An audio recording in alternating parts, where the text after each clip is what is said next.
and enchanting recitation of Bhagavad Gita 18th chapter. Hare Krishna, dear devotees. Before moving on towards today's session of Sri Chaitanya Bhagavat, I would like to know who all have joined the call today.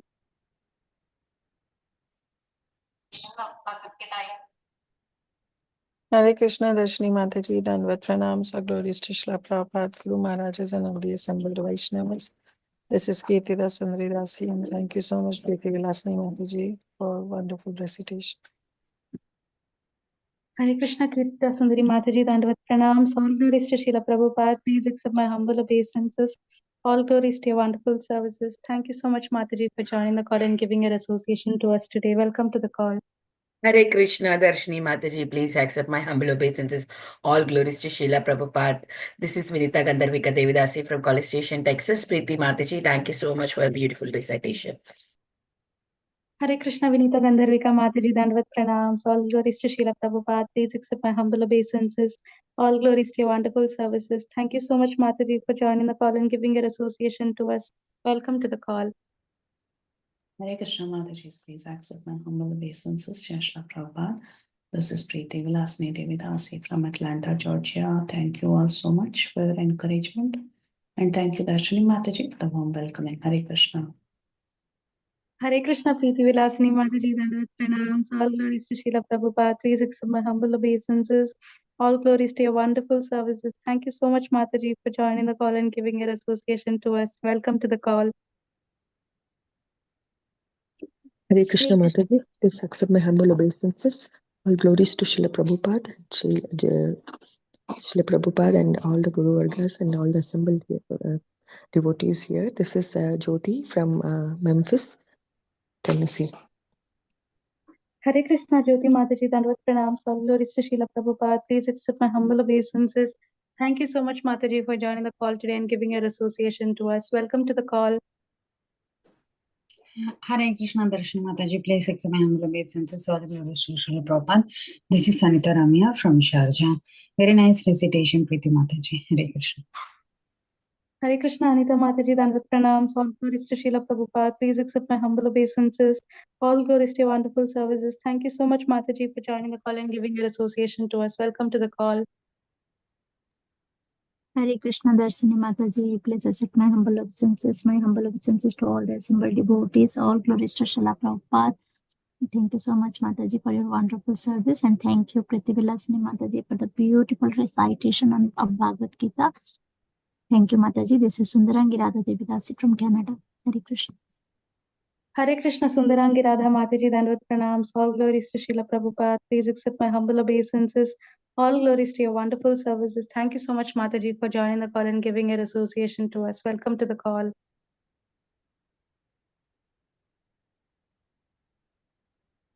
Hare Krishna, dear devotees. Before moving on towards today's class, I would like to read Srila Prabhupada's quote for today. 11th February.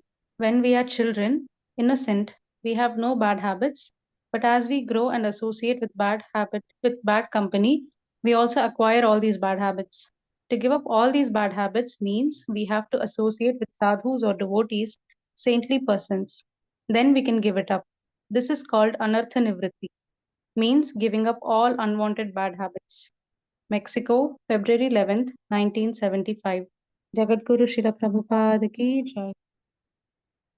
Hare Krishna, dear devotees. I once again welcome all of you to Bhakti Sangha Japa Conference Call's mid-morning session on Sri Chaitanya Bhagavat. And today's class will be given by His Grace Ramgiridhari Prabhu. Prabhuji is not on call. So maybe... Yes, joined. Okay, yes. Prabhuji is on call. Hare Krishna, Prabhuji, Dandavat Pranams. All glories to Srila Prabhupada. Please accept my humble obeisances. We are very grateful to you and very fortunate to have you on the call today to enlighten us on the topic of Sri Chaitanya Bhagavat, Madhya khanda, chapter 21, verses 11 to 14. Hare Krishna, Prabhuji, I now hand over the call to you. Hare Krishna, all glories to Prabhupada, all glories to assembled devotees. Om Namo Bhagavate Vasudevaya. Om Namo Bhagavate Vasudevaya. Om Namo Bhagavate Vasudevaya. Jaya Jaya Shri Chaitanya Jaya Nityananda. Jaya Dvaita Chandra Jaya Gaura Bhakta Vrinda.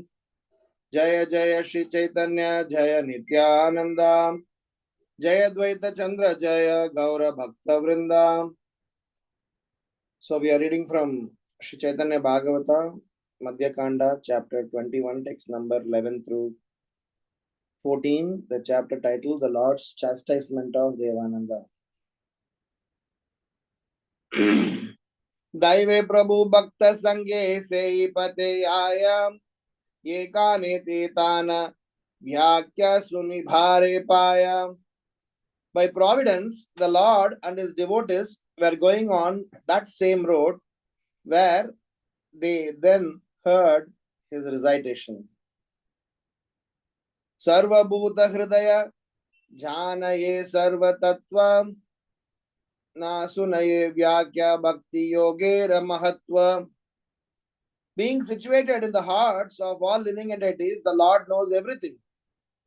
He did not hear the glories of devotional service in that recitation. Text 13. Kope bale Prabhu beta ki artha vakhane Bhagavata artha kona janame o na jhane. In anger, the Lord said, what kind of explanation can this fellow give? He has never understood the meaning of Srimad Bhagavatam in any of his lifetimes. Text 14. E betara Bhagavate kona adhikara Grantha Rupe Bhagavata Krishna Avatara. What qualification does this fellow have to speak on Srimad Bhagavatam? Srimad Bhagavatam is the incarnation of Lord Krishna in the form of a book. Om Ajnana Timirandasya Jnananjana Shalakaya Chakshurun Militam Yenam Tasmai Shri Gurave Namaha. Nama Om Vishnu Padaya Krishna Preshtaya Bhutale Srimate Bhakti Vedanta Swamin Niti Namine Namaste Saraswati Deve Gauravani Pracharine Nirvisesha Sunyavadi Paschatya Deshatarine Jai Sri Krishna Chaitanya Prabhu Nityananda Shri Advaita Gadadhar Srivasadi Gaura Bhakta Vrinda. Hare Krishna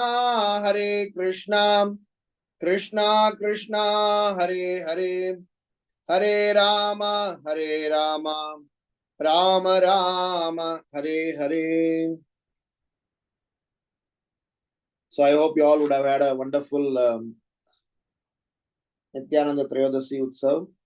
We had it in India yesterday, and I'm sure we had our own quota of mercy that we would have received.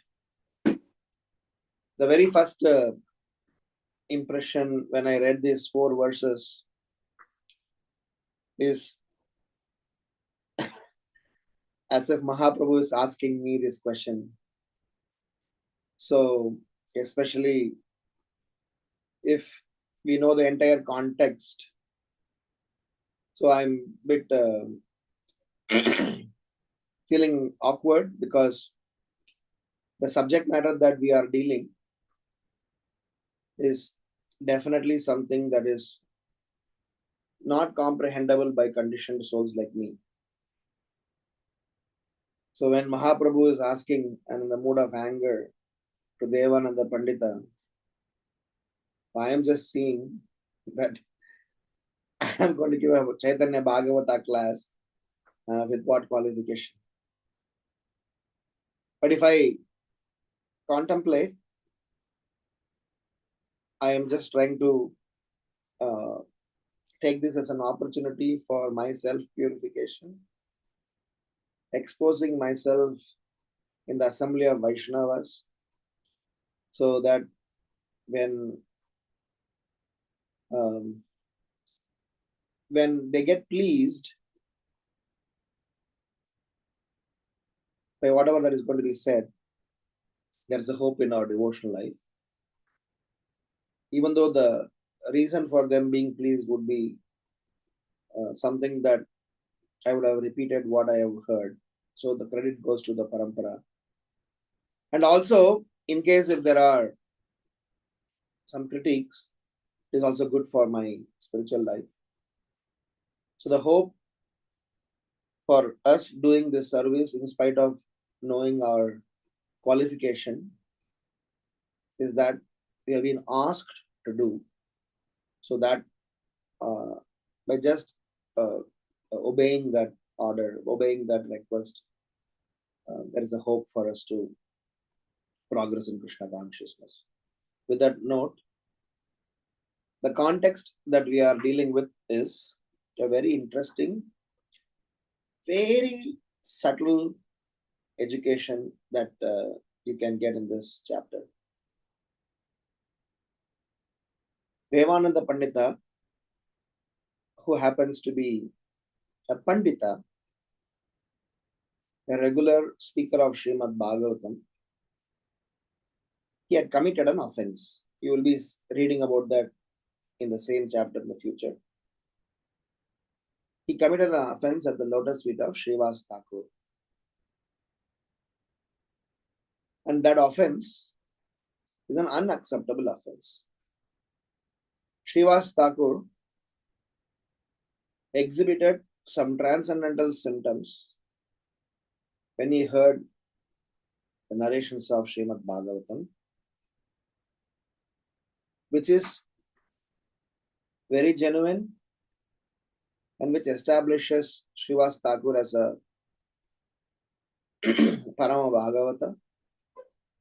But somehow, the students as well as Devanand Pandit felt that such exhibition of emotions is going to disturb the mood of the class. So they asked him to step out.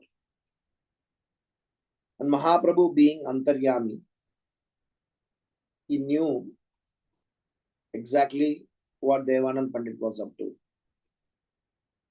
So, whatever Mahaprabhu's expression of anger and chastisement is not just directed towards Devanand Pandit, but all the speakers, all the aspiring preachers of Gaudiya Vaishnava Siddhanta. So each and every speaker of Srimad Bhagavatam, especially the category that I belong to, conditioned soul, but trying to give a Bhagavatam class, this chapter is very much going to be relevant for us. We need to learn some lessons. The very word, when we say somebody is a Gaudiya Vaishnava, what is that word Gaudiya Vaishnava directly refers to? Gaudiya Vaishnava, does it refers to the tilak and kantimala? Gaudiya Vaishnava refers to we being part of ISKCON. Is that what is Gaudiya Vaishnava mean? Is Gaudiya Vaishnava mean the way we wear dhoti, kurta, sari, dress? Does Gaudiya Vaishnava means one who is having Gaurnitai deities at home? Does Gaudiya Vaishnava mean that we are, part of International Society for Krishna Consciousness or any other, Caitanya tree? What is Gaudiya Vaishnava actually refers to? All the things that I listed, they are all external. Gaudiya Vaishnava refers to the mood of the practitioner. If the mood of the practitioner does not resonate with the mood that Chaitanya Mahaprabhu wanted us to inculcate, even though we may have all the attributes, we will be missing the soul of it. The body may be intact, may be well dressed, well decorated, but if the soul is missing, all those attributes are waste. So when we are a Gaudiya Vaishnava, when we are a practicing devotee, we can do all the checklist. I am Bhakti Shastri, I am residing in the temple, I am shaved head, I am Urdhva Pundra Tilak, I have initiation, I have everything we can have. Those tick marks are good to have.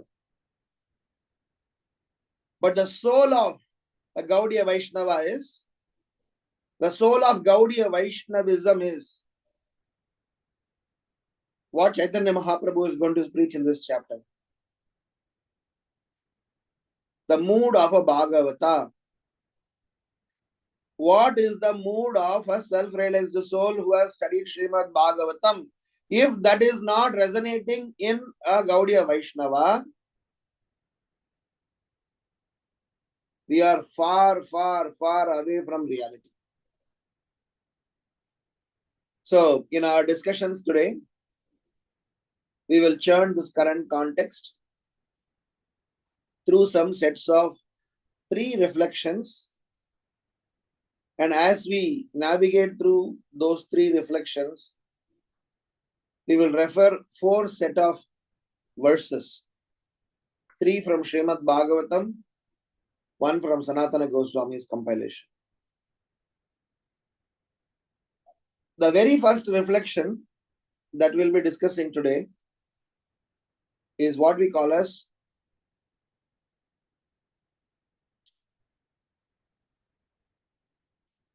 a very important samskara called purificatory process of piercing the ears. What does this purificatory process of piercing the ears means? This samskara is called Karna Veda Samskara, according to Bhakti Siddhanta Saraswati Thakur. When our ears are constantly engaged in hearing materialistic sound vibration, our ears are filled with dirt, which Bhakti Siddhanta Saraswati Maharaj calls it as demoniac, equating them to Madhu and Kaitaba. The contaminations in the form of material topics that we keep filling our ears, which most of us do, the introduction of earpods, which happens to be for most of us, especially millennials, Gen Z, Gen Alpha, Gen Beta. It is like Karna's Kavacha Kundala. It is like you are born with some sort of permanent fitting. It nikalta hi nahi hai. They are permanently fit in here.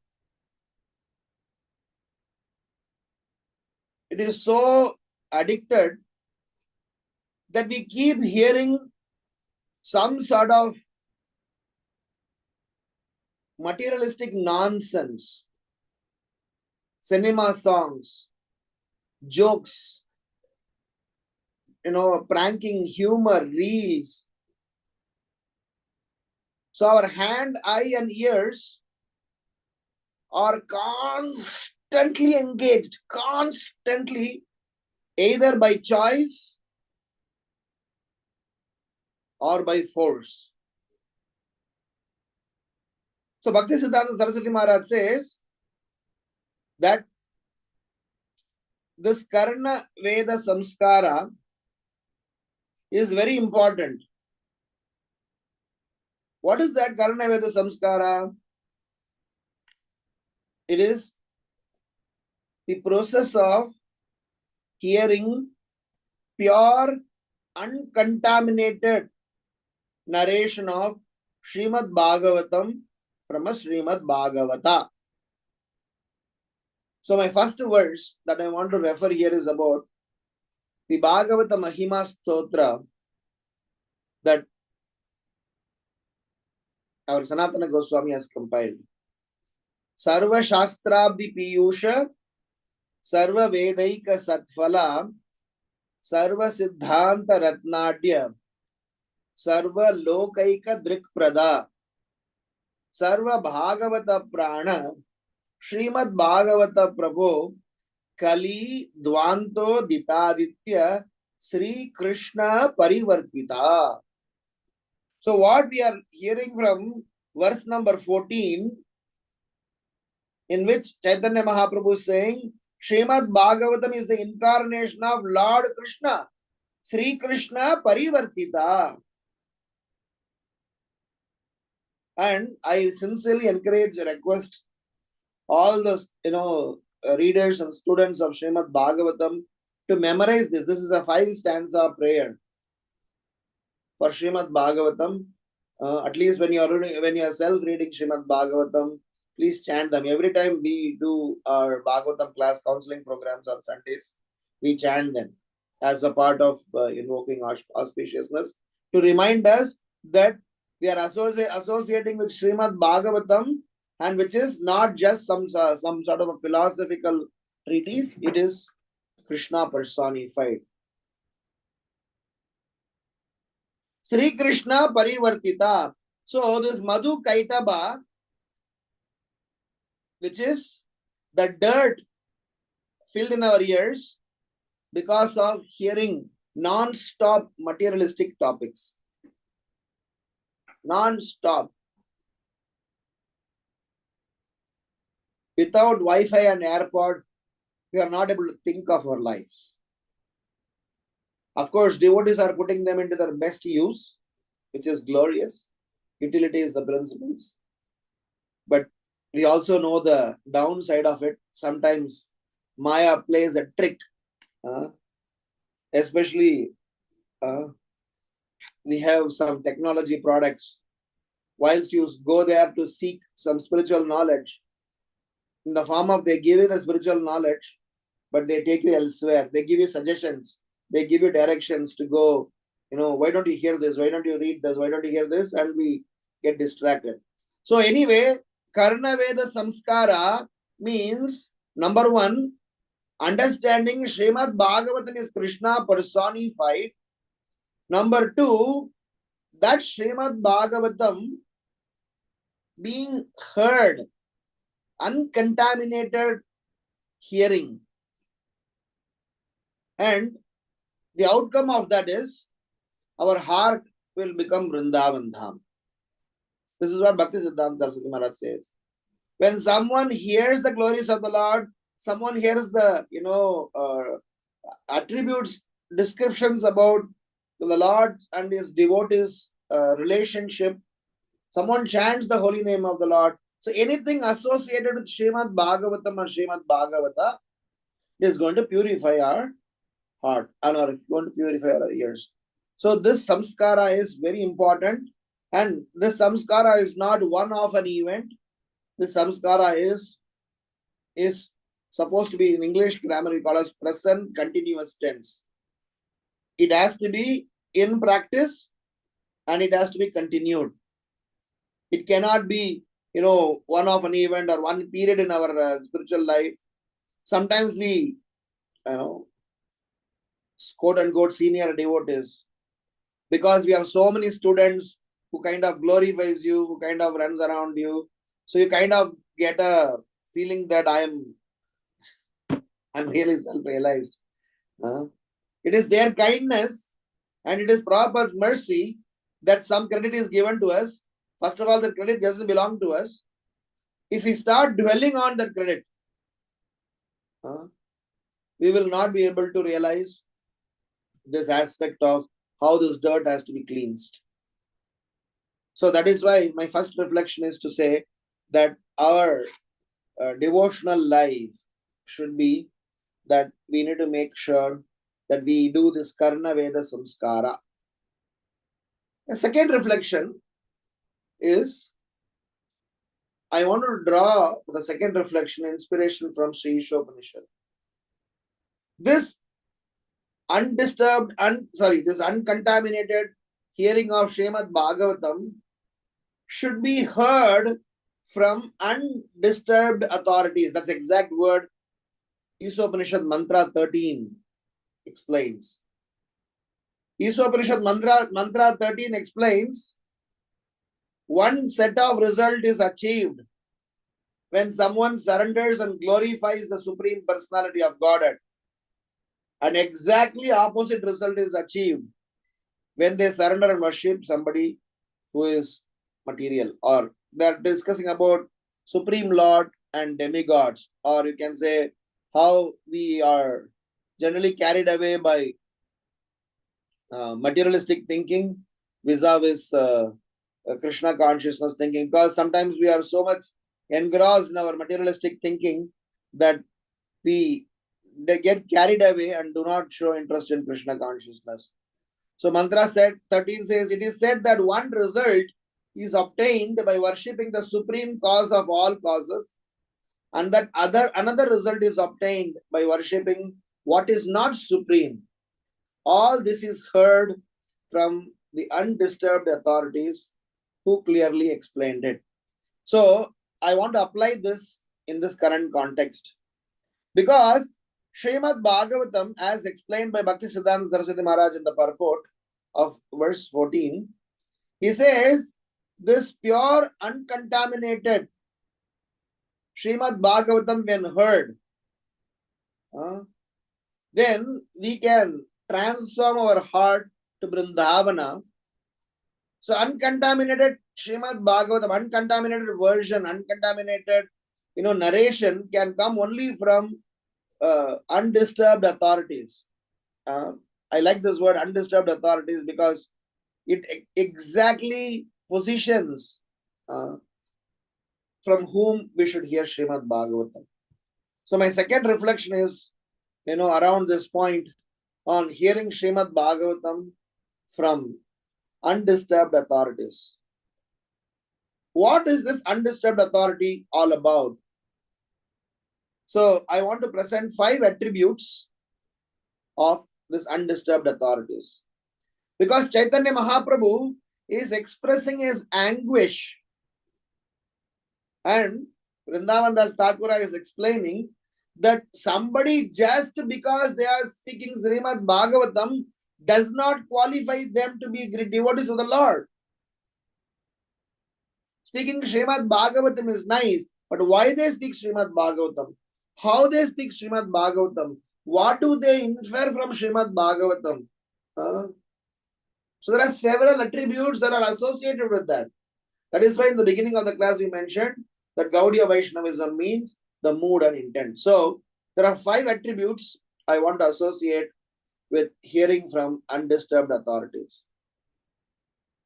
The reason these undisturbed authorities are able to present pure science is, number 1, because they are beyond dualities.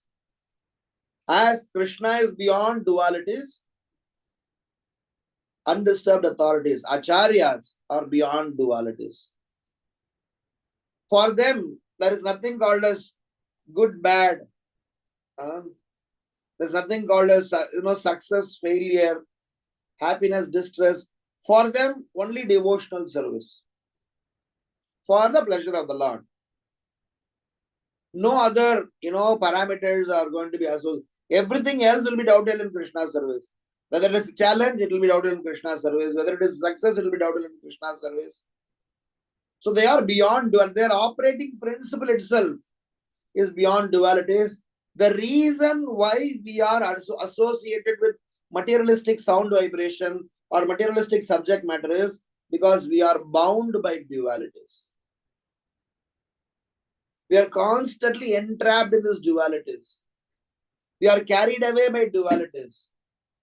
And because of these dualities, we are swayed between 2 extremes. And we constantly long for some temporary solution. So when we rise above dualities, how do we rise above dualities? By hearing from such people. And second attribute I want to associate with respect to such a Bhagavata, which according to Chaitanya Mahaprabhu, Devananda Pandita, at that instance when Mahaprabhu was crossing his ashrama, he didn't possess, is that he has not inherited. He has, even though he has been regularly speaking Srimad Bhagavatam, the Parampara and Sampradaya, they deliver one extra component along with the Siddhanta Tattva. They deliver something called as the process of delivering Srimad Bhagavatam. So the second attribute that I want to say is that an undisturbed authority comes in the parampara of a bona fide sampradaya, and they present the subject matter as per their predecessors. So in a Bhagavatam setup, in a Bhagavatam class, if we are presenting knowledge, we are doing injustice. If we are presenting applied knowledge, we made some progress. If we are presenting mood in which this knowledge and applied knowledge should be embraced, then we have made some progress. If we learn to surrender ourselves and live with in the assembly of Bhagavatas and dedicate our life for their pleasure, then we reach the right destination. Then we reach the right mood. That is why, if you see the entire Gaudiya Vaishnavism thrived because every Acharya or every great personality, they chose to live for glorifying their predecessor Acharyas. And number two they did is, they always thought of projects larger than life. They were never narrow-minded, and they were never somebody who they were,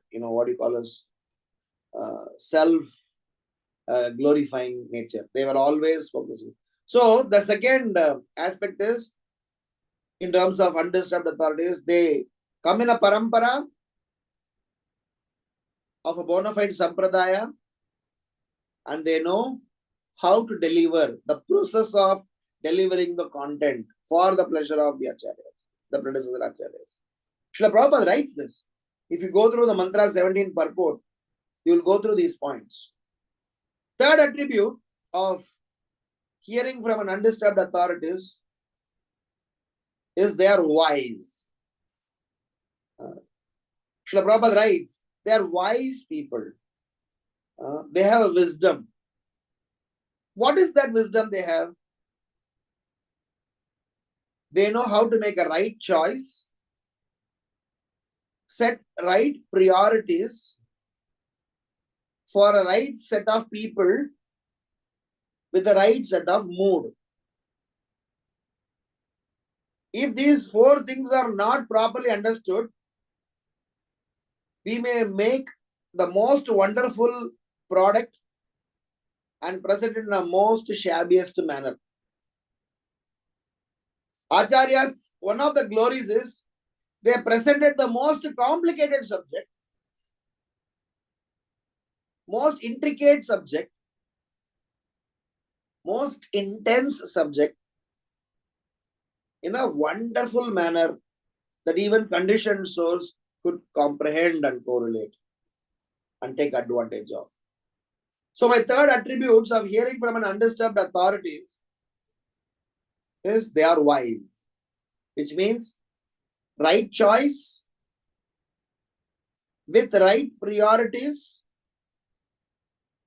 for the right set of people and in a right mood. So in our devotional service, we should also learn this. We should not choose our Sangha. We should not choose our priorities in our devotional life. What are we aiming for? And we should know when we are preaching, whom to preach what, and when we are applying, understand what is relevant for us. Because when Krishna spoke Bhagavad Gita, Krishna spoke for a larger audience. Krishna spoke Karma Yoga, Krishna spoke Jnana Yoga, Krishna spoke so many different types of subject matter in Bhagavad Gita. Of course, Srila Prabhupada's purport by and large swing towards Bhakti Yoga process because Srila Prabhupada knew he wants to make people completely buy in for devotional service and Bhakti Yoga system. So even the Karma Yoga chapter, even the Jnana Yoga chapter, the purports, Prabhupada always gave the flavor how Bhakti Yoga is superlative, how devotional service is too superlative. Krishna's focus is for catering to larger audience. So when we are students of Bhagavatam and Bhagavad Gita, we should also know who are we and how and what types of instruction at what stage in life is relevant for me.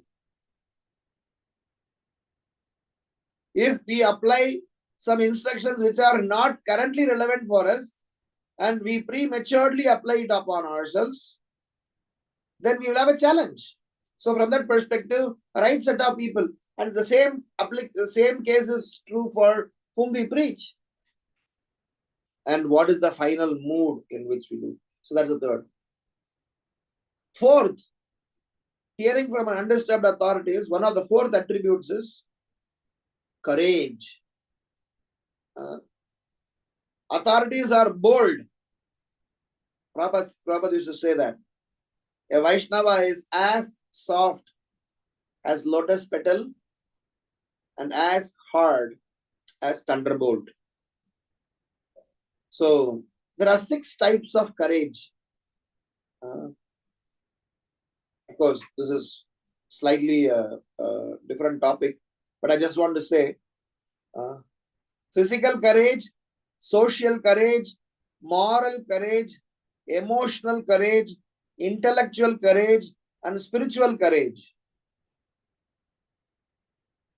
Physical courage involves in bravery and pretty much to do with your physical, fitness and how do you, show off your strength and utilize them in the right place.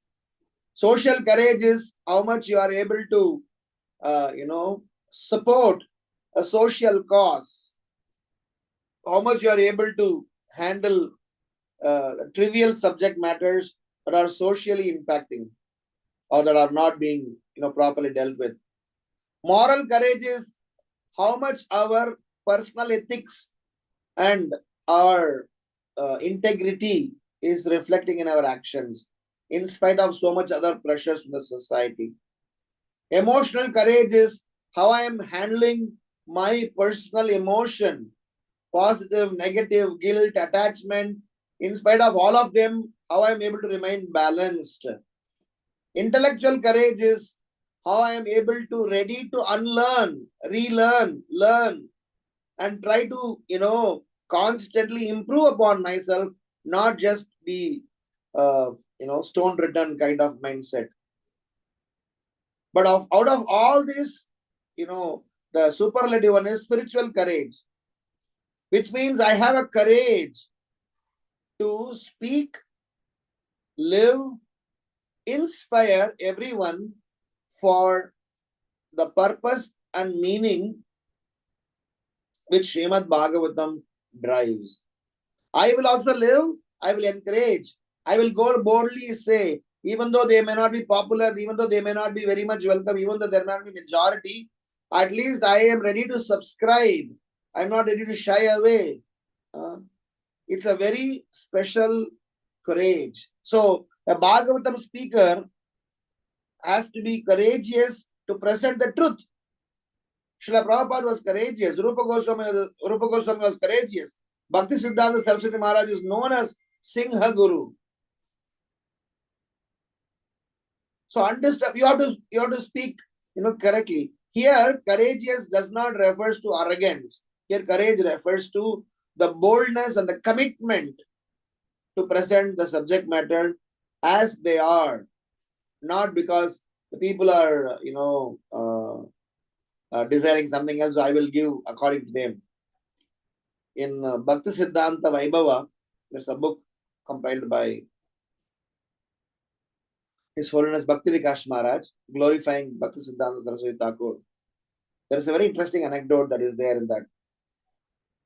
So, before Srila Prabhupada venturing out to travel to United States, Bhakti Siddhanta Saraswati Maharaj, one disciple, was sent to UK.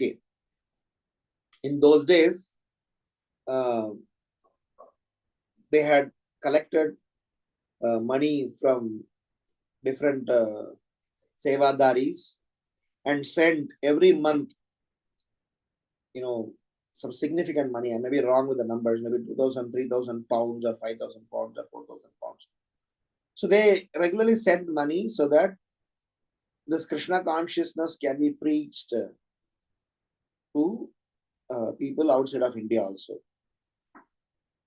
So for long time, almost for 2 years, they tried, and not even one devotee could be made. So this disciple, of course, the name is mentioned there, but I'm not very confident sure about it. So I don't want to speculate. So Bhakti Siddhanta Saraswati, he came to Bhakti Siddhanta Saraswati Maharaj and said, Gurudev, I guess we need to fine-tune our presentation, fine-tune our philosophy so that Westerners could also subscribe to Krishna consciousness.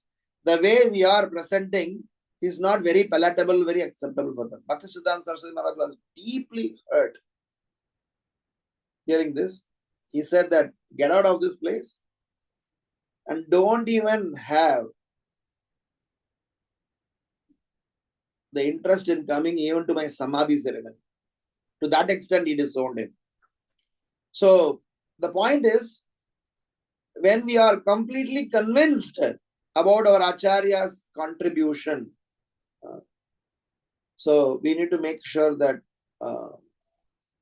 we need to present them to help us achieve the desired result. So, spiritual courage, intellectual courage, all other courages are okay, they can be doubted, but a person should have.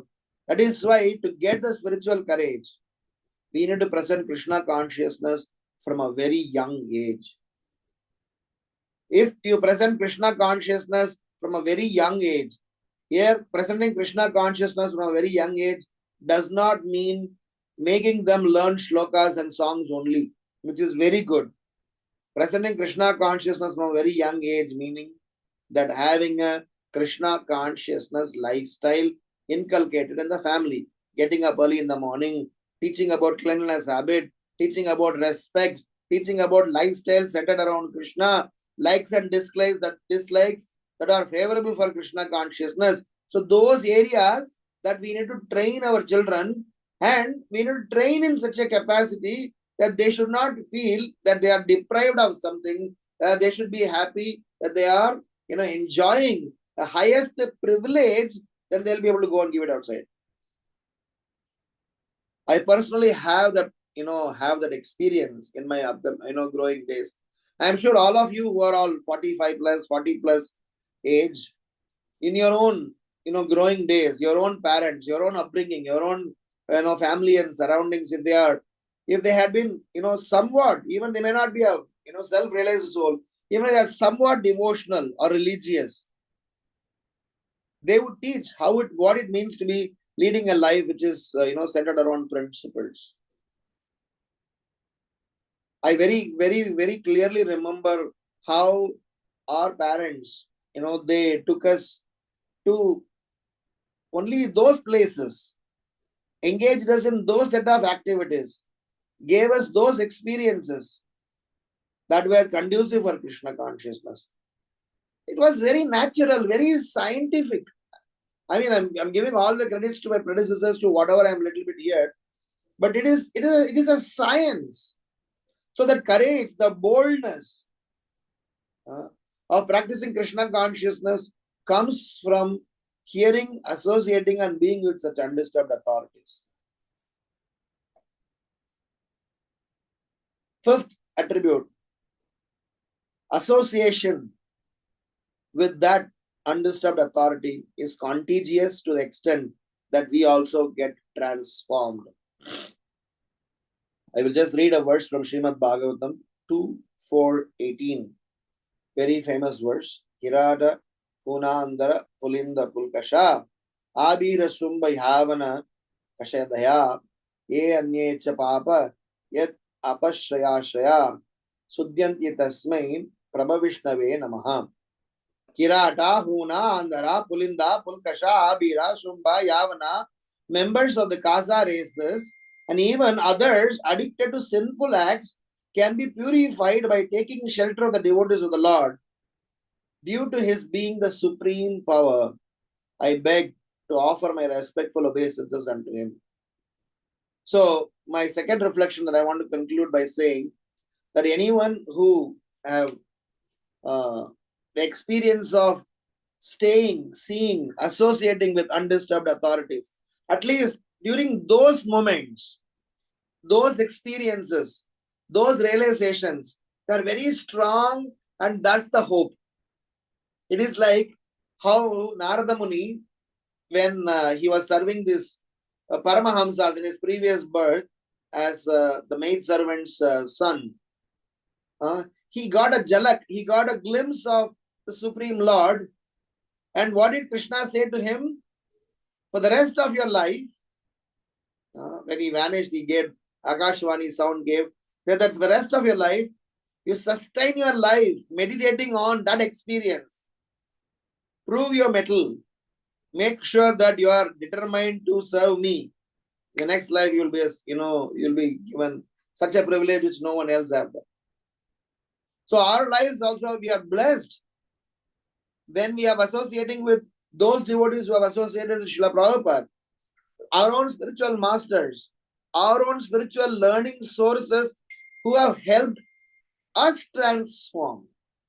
Just think of yourself, genuinely think of yourself without their touch. Do you think we would have changed? I would have not changed.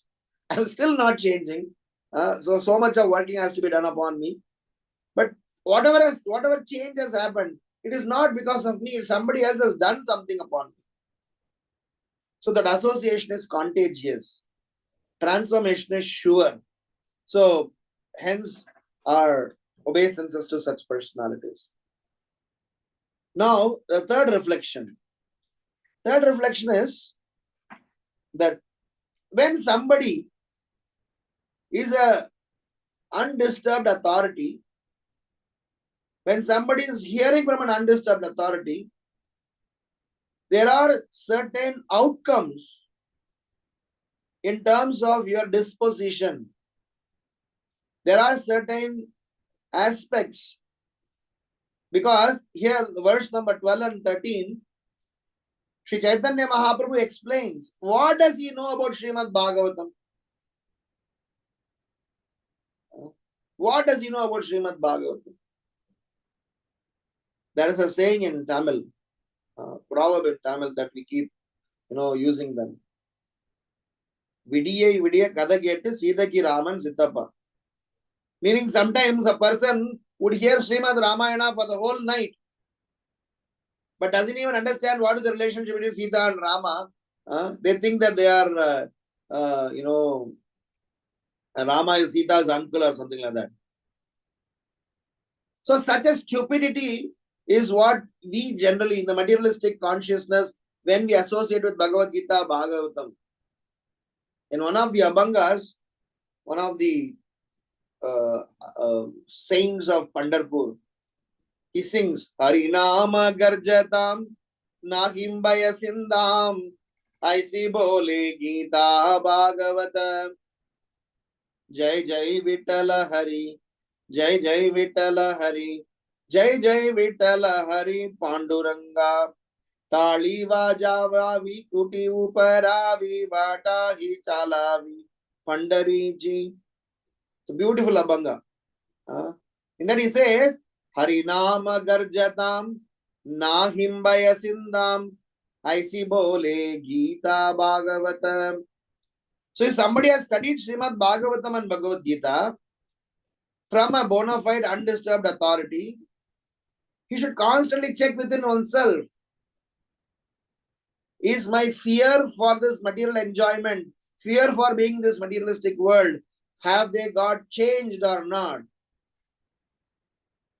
I am sitting in a Bhagavatam class.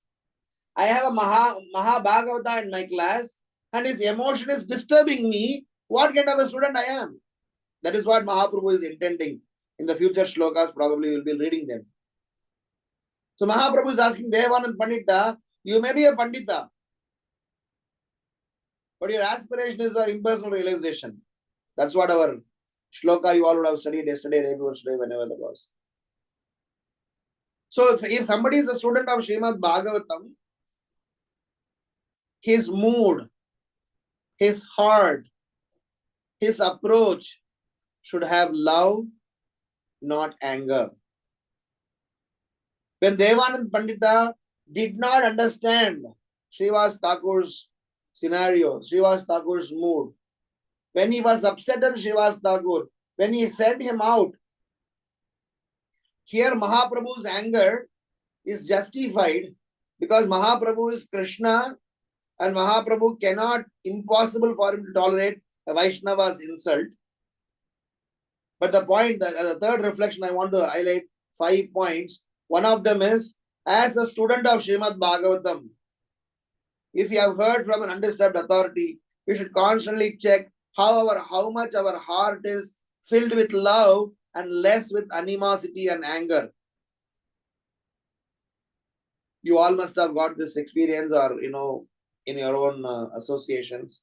There are some devotees, they speak Bhagavatam or they try to preach Krishna consciousness in a punitive way. So Krishna consciousness in Srimad Bhagavatam is not supposed to be punitive. Srimad Bhagavatam and Krishna consciousness is supposed to be with utmost love, care, empathy, kindness, tolerance, patience, understanding. So these are all the words that are associated with teaching. Not anger, not animosity, not enviousness, not some other pride, ego. Those things, if they come in, as a teacher, as a speaker of Srimad Bhagavatam, we are not representing the parampara. So love over anger. Number 2, Bhagavatas are peaceful, not agitated. So as a student who have heard Srimad Bhagavatam, we should exhibit peacefulness in our composition, in our composure. We are supposed to be peaceful in our disposition. Less agitated or non-agitated. We should constantly reflect how much I am agitated, how much I am peaceful. Being agitated or feeling desperateness so that Guru's service is to be done nicely is okay. But I'm agitated. Here, in this case, the scenario, Devanand Pandita is agitated rather than being peaceful. That is not the sign of a Bhagavata. Third, self-reflective, not self-centered. Self-reflective is the mood of a student of Bhagavatam or a speaker of Bhagavatam, not self-centeredness. Self-reflective means he will always try to go within himself and emulate that mood so that the students also imbibe that. Srila Prabhupada was very much self-reflective. The way Srila Prabhupada presented Srimad Bhagavatam was absolutely in the mood that how to fulfill the order of Bhakti Siddhanta Saraswati Thakur. Of course, in his words, in his presentation, in his disposition, he showed the authority. But in his mood, every student of Srila Prabhupada would agree this, that Srila Prabhupada had an utmost humility and self-reflective nature, and he presented Srimad Bhagavatam in that mood. Fourth, a Bhagavata is happy. Devotee means happy devotees. There's nothing called as sad devotees. Those who are envious, those who are greedy, those who are having proud, those who are egoistic, they only remain sad. How can somebody be a student of Srimad Bhagavatam and not remain happy? Of course, in self-reflective mode, you have to be introspective, and that time you can have your own gravity. But in our disposition towards Vaishnavas, I used to always say this. When we see devotees, when we see each other, we smile, we greet, we emit the hope. Oh my God, this guy is my hope. These devotees are my hope. If they are not there in my life, what would happen to me? That is the kind of, mood that I should get. Very grin face, very, giving a, dirty stare. That's not devotees. That's not what Bhagavata. So a Bhagavata is not having any sorts of, different feeling. He is always happy to see other Bhagavata, to present Krishna consciousness. Just by looking at the smiling face, just by looking at the stages, just by looking at such a Vaishnava, our pain, our fear, our lives, all the distress vanishes. Darshane pavitra koro yahi tumhara gun. So which means darshan should be transforming darshan. So when a Bhagavata speaks, so that is why Srila Prabhupada explains that our Bhagavatas, in teachings of Lord Kapila, in one of the purport, Prabhupada writes that you look at the face of our devotees before coming to Krishna consciousness and after they have practiced Krishna consciousness, you will see a change. They have changed, they have evolved, they have transformed. Transformation is happening. And fifth aspect is that if you are a good student of a Bhagavata, by hearing from an undisturbed authority, we will be able to recognize this guy is innocent, this guy is ignorant, this guy is student, this guy is envious, this guy is, really somebody, a Rakshasa, should be staying away from. Not that he is judgmental, but he will be able to at least recognize whom to associate, at what level, at what depth. Because it is our devotional life at stake if you are not careful. So it is very important. That is why, in one place Prabhupada explains that Vaishnava is so glorious that even the enemies are able to appreciate his glory, even though they may not be able to follow him, but they will be able to trust upon him. Kamsa immediately accepted Vasudeva's words. Kamsa was a demon. When Vasudeva said, "Don't worry, I will come and give my son to you," Srila Prabhupada writes there, even though Kamsa was a demon, he had a very good understanding that Vasudeva was a great devotee. He is a man of integrity. He will stand by his words. So getting an appreciation from a demon acknowledges that how that, great personality would be. So the idea is that a person who is a student of Srimad Bhagavatam should actually have that much rational, that much understanding that in which cloud I should be in and where I should, stay away, because they are not very much in favorable mood for my devotional life. Srila Prabhupada strongly condemns the people. Prabhupada also, Bhakti Siddhanta Saraswati Thakur also, they very strongly condemn those who are professional Bhagavatam reader, those who are studying, speaking Srimad Bhagavatam for money, those who are speaking Srimad Bhagavatam as a, as a professional reciter, not for devotional transformation. That is not accepted. Of course, somebody can offer a dakshina as a Brahmana dakshina, that is different, but somebody is doing this as a, as a show bottle things. So I would like to quote two verses from Srimad Bhagavatam, 7.5.31 and 7.5.32. 7.5.31 says, persons who are strongly entrapped by the consciousness of enjoying material life and who have therefore accepted as their leader or guru a similar blind man attached to external sense objects, cannot understand that the goal of life is to return home back to Godhead and engage in the service of Lord Vishnu. As blind men guided by another blind man miss the right path and fall into a ditch, materially attached men led by another materially attached man are bound by the ropes of fruitive labor, which are made of very strong cords, and they continue again and again in materialistic life, suffering the threefold miseries. 7:5:31. Nate viduswartha gatim hi vishnum durashayaye bahirarthamanina anda yatanda upaniyamanas te pishattantriyam urudhamni baddha.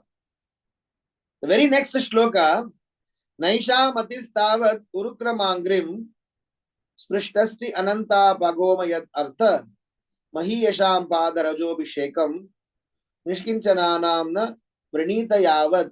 Unless they smear upon their bodies the dust of the lotus feet of a Vaishnava, completely freed from material contamination, persons very much inclined toward materialistic life cannot be attached to the lotus feet of the Lord, who is glorified for his uncommon activities. Only by becoming Krishna conscious and taking shelter at the lotus feet of the Lord, in this way can one be freed from material contamination. 7:5:32. So I would like to conclude my discussion by giving a summary of these three reflections. We started off our conversation by stating how it is important as a Gaudiya Vaishnava, we understand the mood of a Gaudiya Vaishnava, which is the superlative important aspect of it. And without the mood, every other attribute is, incomplete. So we had three sets of reflections. One is called Karna Veda Samskara, the purificatory process of piercing the ears with the sound vibration of Srimad Bhagavatam, which is Krishna personified. Material sound vibration, they are like a dirt in the ear, like Madhu and Kaitapa. Those demons can be destroyed when the sound vibration, spiritual sound vibration, enters through the heart, through the ears of the, to the holes of the ears and enters the heart. The heart gets purified and the heart gets transformed to be a place of Vrindavan Dham, where Krishna permanently resides. So this samskara is to be done by all of us. And the second reflection was that this samskara of Karna Veda samskara to be done, for us to hear uncontaminated Srimad Bhagavatam, it has to be from an undisturbed authority. We took shelter of, Isopanishad Mantra 13, where Prabhupada explains about undisturbed authorities, different attributes. So how they are beyond dualities, how they follow the parampara, sampradaya, and know how to present the subject matter. How they are wise by making right choice with the right priority for the right set of people with the right set of mood. And they are very bold in presenting Krishna as Supreme Personality of Godhead, and association with them is contagious. And last but not least, when we have become student of Srimad Bhagavatam, it is imperative that we emulate love, not anger or animosity. We be peaceful, not agitated. We be self-reflective, not self-centered. We remain happy and we emit happiness to attract devotees towards Krishna and not enviousness. And we are also able to recognize who is a student sincere and who is a cheat, and that we will be able to properly reciprocate with them. And we took shelter of 4 verses. One, Bhagavata Mahima Stotra, which establishes Sri Krishna Parivartita.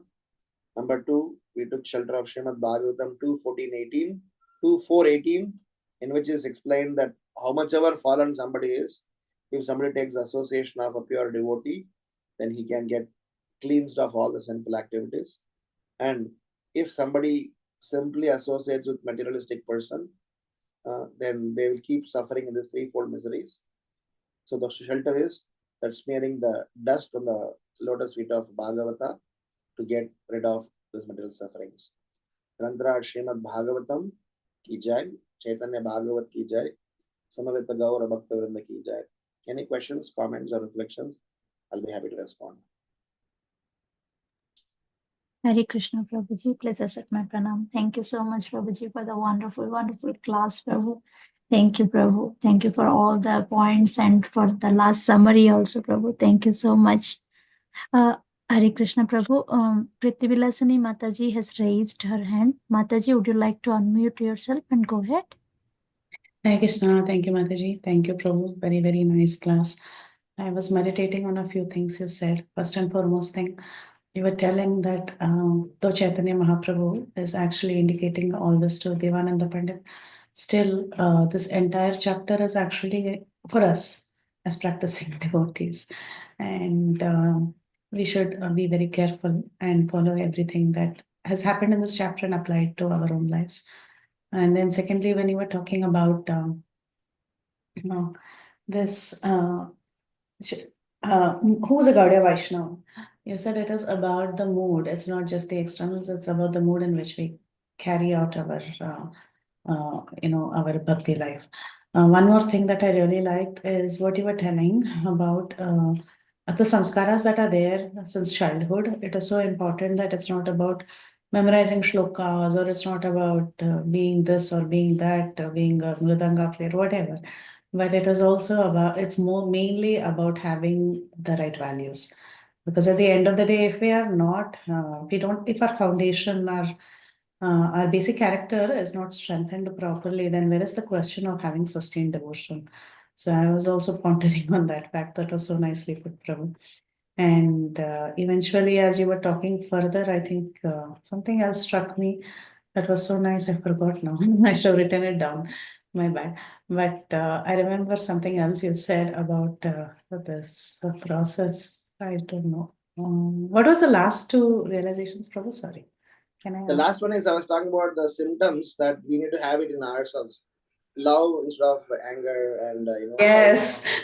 And there you made a very nice statement. You said that if you're not a happy devotee, that means actually are we really practicing bhakti, right? If we are always having, negativity, if we are always complaining, if we always have one problem after the other, if you're identifying ourselves only with problems, then have we really started practicing bhakti?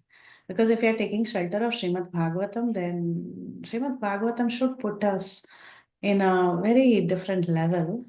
So I was just pondering over that it makes so much sense, because even practically when I see myself, when I'm absorbed in scriptures, especially Srimad Bhagavatam, in my case, I feel so happy. I don't seem to think that any problem can take over so much that you have to give yourself, emotionally to it or something like that. So Srimad Bhagavatam and all our scriptures, they are so beautiful. And if you have really taken shelter of them, yes, problems are there, not that it will vanish. Problems are there, but then the focus that we give to that changes drastically. So thank you. Thank you so much. one Very rejoinder on that point, Mataji, is this: that even if we are sorrow, at least when we see devotees, we should be happy. And right. so that way, the other person should emulate happiness upon us. So if I am a devotee and I'm going to a Sangha, I'm going like a little, ginger-eaten monkey face. It's a very sad story that I'm coming to a Sangha with so much of problem in my office, in my house, and my this and that. So at least when I see devotees, I'll be happy. Right. And there we, open chatterbox and do some nonsense. Doesn't make any sense. So Krishna consciousness should be happily performed, and devotees means happy devotees. There's nothing called as sad devotees. So that is my point. So nice. Thank you so much.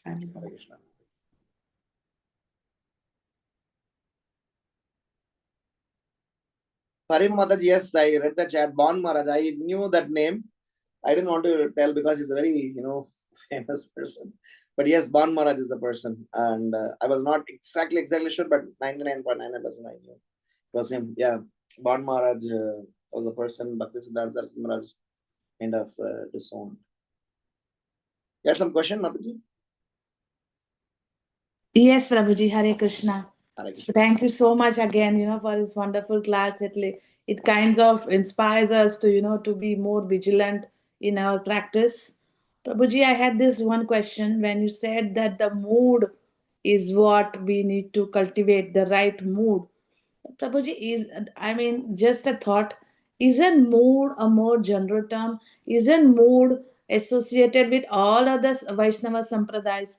They also would have to have a similar mood to follow their path of whatever is their way or their path.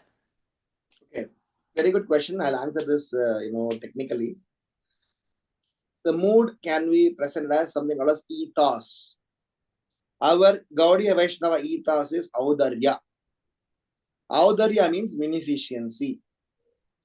If you see entire Chaitanya Mahaprabhu's entire set of activities, he was more focusing on delivering, rescuing people from the most distraught condition, which means he has kept a very, generous, very wonderful,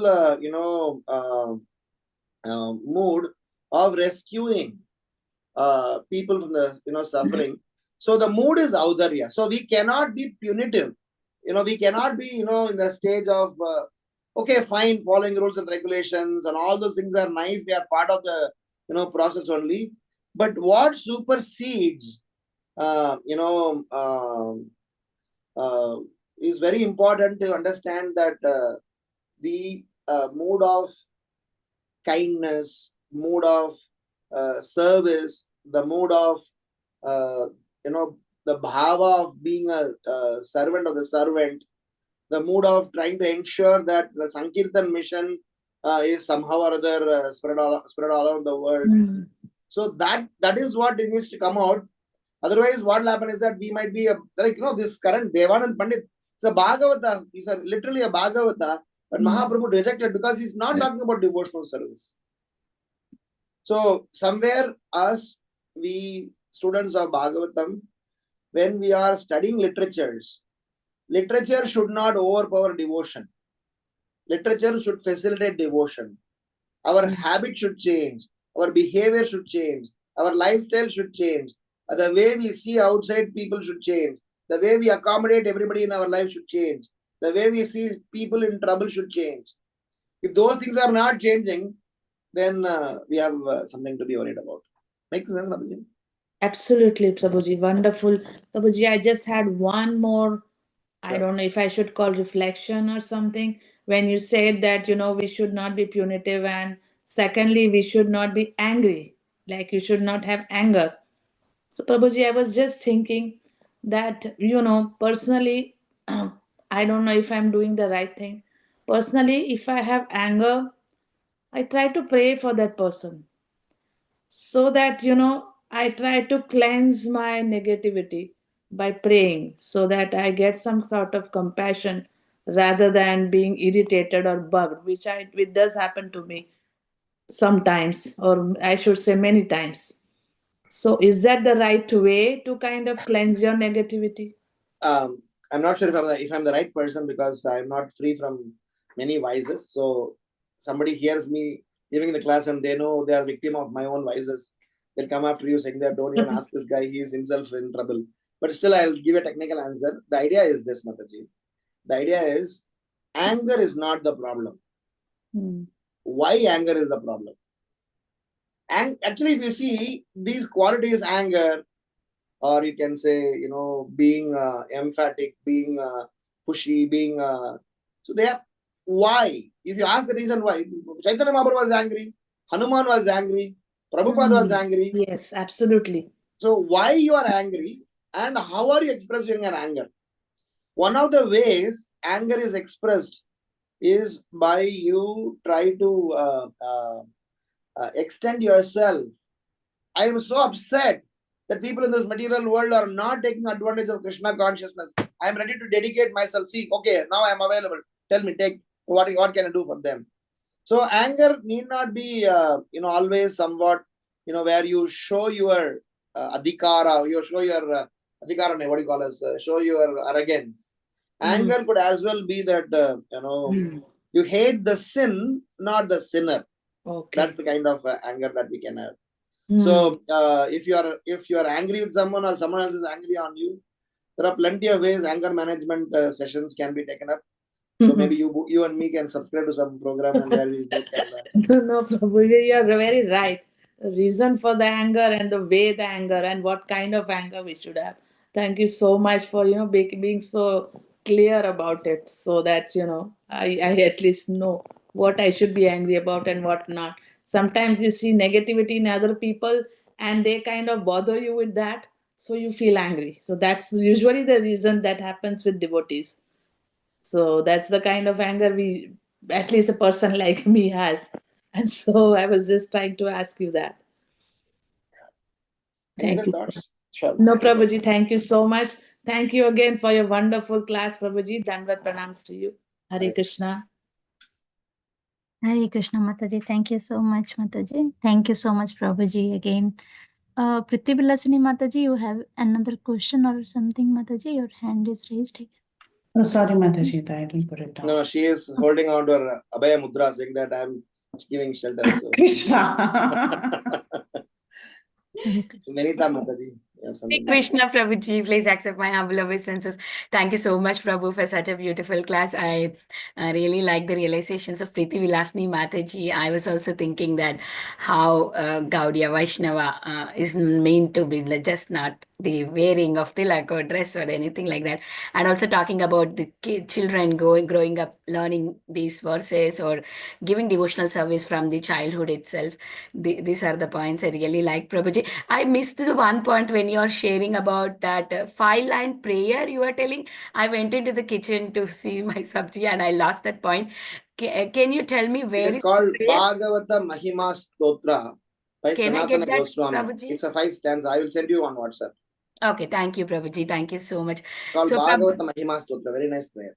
Thank you. If possible, record and send, Prabhuji, so we can learn. Right, sure. Thank you so much, Prabhuji. So, Prabhuji, after giving so much of Krishna consciousness even in the childhood, we know that they are practicing, but some naughty behavior or like how to handle, Prabhuji, if they're not listening to us, how do we deal with that situation? Yes, they are practicing, they are chanting, they are doing everything, but sometimes with naughty behaviors, how do we handle the situation? I'll give you some technical answer. I'm not a parent, so I may not be able to understand every piece of emotions that a parent go through. But I have been dealing with children for these last 20-25 years. So I'll answer technically. First aspect of dealing with children is you need to understand what age group, and every age group has got different strategy. The same strategy cannot apply forever. First, up till age 5, the children learn by imitation. From 6 till 10, age band may vary, depends upon the demography, but in general, from 6 to 10, the children learn by instructions.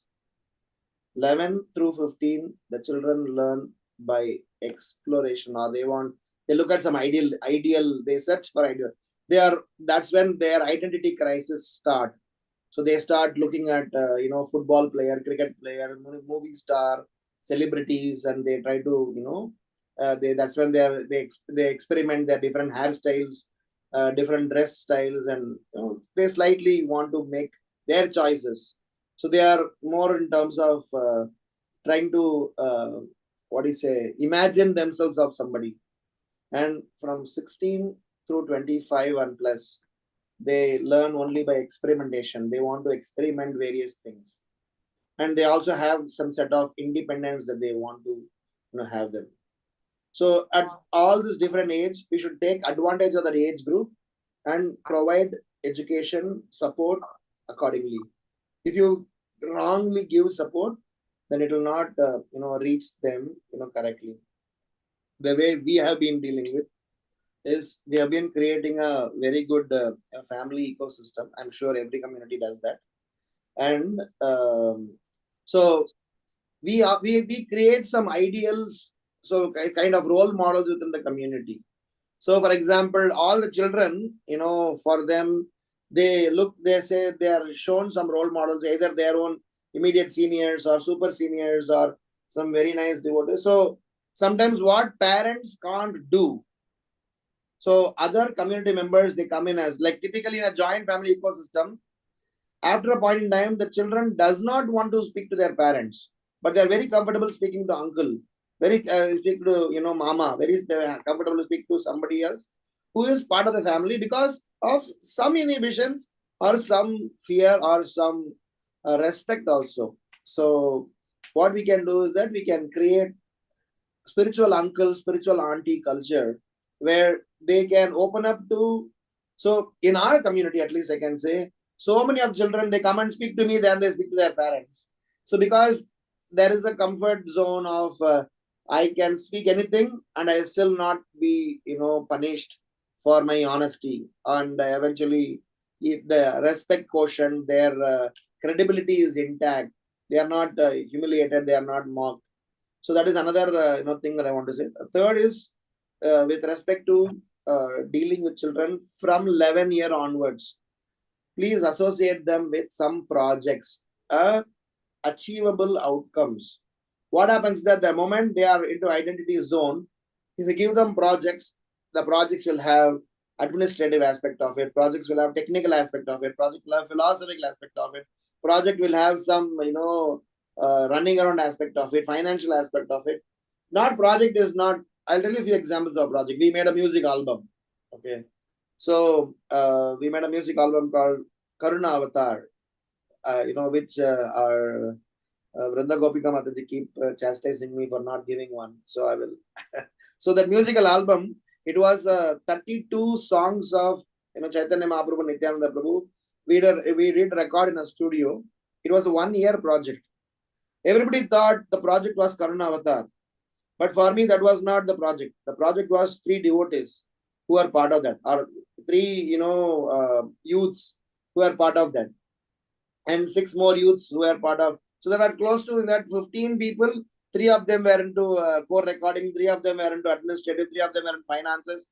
So for them, the whole year, scheduling the recording studio, making sure the technicalities are intact, editing, all those. So what happens is that in the process, that devotee, that boy told me that the whole year he kept on singing those Gaudiya Vaishnava songs, Chaitanya Mahaprabhu, Nityananda Prabhu songs. He was an engineering student.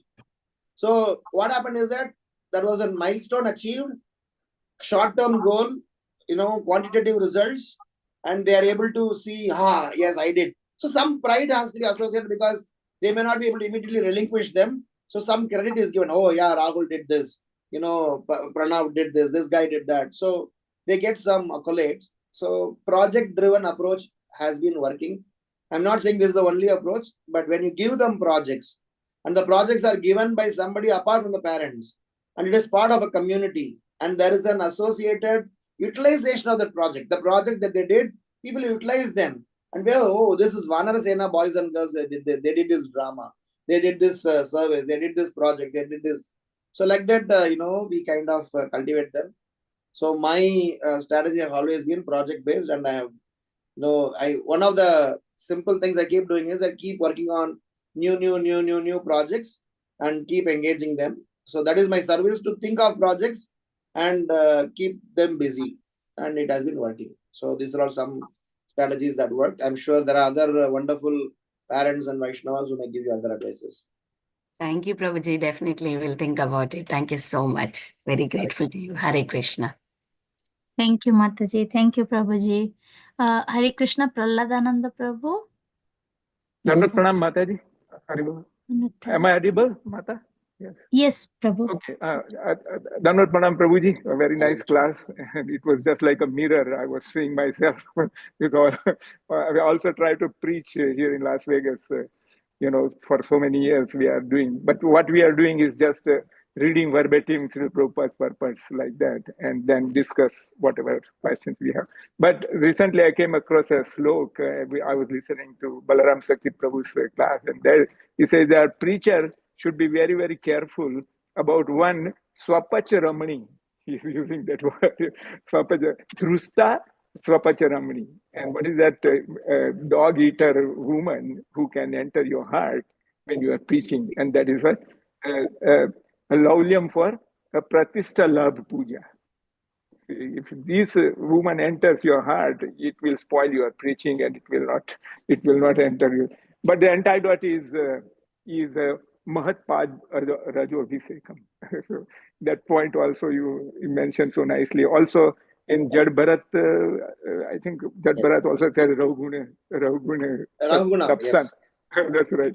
So that's where he also says that, Vina Padra Jo Visekam, Yes. you cannot become pure Vaishnava. Yes. So thank you very much, Prabhuji. Very nice class.